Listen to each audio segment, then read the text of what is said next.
একদিকে প্রবল প্রাকৃতিক দুর্যোগ, অন্যদিকে সেই সুযোগকে কাজে লাগিয়ে সক্রিয় হয়ে উঠছে মাদক কারবারিরা। সোমবার রাতে ত্রিপুরার ধলাই জেলার আমবাসা রেল স্টেশন এলাকা থেকে বিপুল পরিমাণ নিষিদ্ধ নেশা জাতীয় সামগ্রী উদ্ধার করল পুলিশ। জানা গিয়েছে, সোমবার রাতে আমবাসা রেল স্টেশন চত্বরে সন্দেহজনকভাবে ঘোরাঘুরি করতে দেখা যায় দুজনকে। বিষয়টি নজরে আসতেই আমবাসা পুলিশ দ্রুত ঘটনাস্থলে পৌঁছে তাদের আটক করে। ধৃতদের ব্যাগে তল্লাশি চালালে উদ্ধার হয় মোট 215 বোতল নিষিদ্ধ কফ সিরাপ। ধৃতরা হলো পূজা কুমারী ও বিকাশ কুমার। পুলিশ জানিয়েছে, ধৃতদের বাড়ি বিহার রাজ্যে এবং তারা বহির্রাজ্য থেকে এই মাদক এনে ত্রিপুরায় পাচারের পরিকল্পনা করছিল। বাজেয়াপ্ত কফ সিরাপের কালোবাজারি মূল্য আনুমানিক 6 লক্ষ টাকা হবে বলে জানা গিয়েছে। ত্রিপুরায় বিপুল পরিমাণ নিষিদ্ধ নেশাজাতীয় সামগ্রী উদ্ধার দেখাচ্ছে ছবি আপনাদের।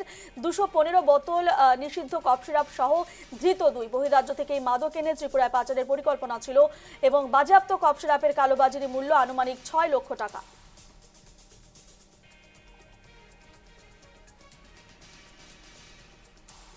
আমাদের কাছে একটা ইনফরমেশন আছে যে দুজন লোক, একজন মেল একজন ফিমেল, রেল স্টেশনের আশেপাশে ঘোরাফেরা করছে এবং তাদের সঙ্গে 2টা ব্যাগ আছে এবং সাসপেক্টেড কিছু কন্ট্রাব্যান্ড আইটেম থাকতে পারে। তো সেই অনুসারে আমাদের অফিসার আসে এবং দুজনকে খুঁজে পায়।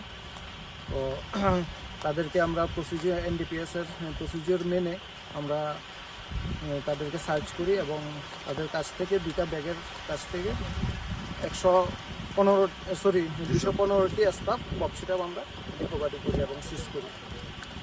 বাজার মূল্য কত? অ্যাকচুয়ালি